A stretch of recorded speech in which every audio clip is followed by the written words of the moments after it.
एक माणूस एकीकडे आहे, संविधानिक तत्वाच्या आहे की गाव एकीकडे म्हणजे ते एकीकडे आहेत आणि तुम्ही माणूस एकीकडे म्हणजे तुम्ही एकीकडे. मी उदाहरणच देतो.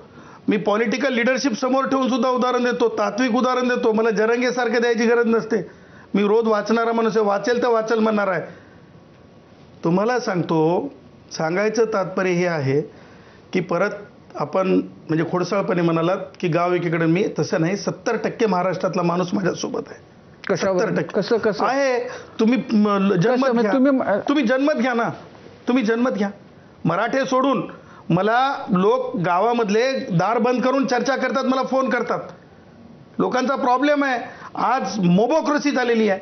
मुद्दा असा आहे की तुम्हाला असं वाटतं की नाही द्यायला पाहिजे. व्यक्तिगत घेऊ नका. ना व्यक्तिगत सुद्धा नाही. उत्तर देतो. हो, मी तुमच्या पहिल्या प्रश्नाचं उत्तर देतो. पहिला प्रश्न तुमचा फार महत्वाचा आहे. सांगायचं तात्पर्य की एका माणसाच्या हक्काचं सुद्धा संविधान रक्षण करतंय.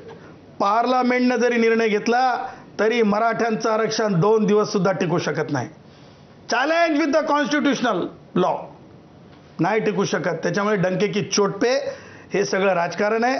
आणि मला हे म्हणायचं आहे की जे जरंगेच्या नावावर आज काय वाटलं चाललंय ते सगळं सर्टिफिकेट्स वगैरे, ते तुम्हाला सांगतो मराठ्यांचं नुकसान आहे. लाईन लावून जे सर्टिफिकेट ते सर्टिफिकेट लाईन लावून वापस सुद्धा होतील आणि लोक जरंगेला सुद्धा प्रश्न विचारतील, मराठेच विचारतील. हे सुद्धा चॅलेंज आगामी काळामध्ये तुम्ही पाहाल.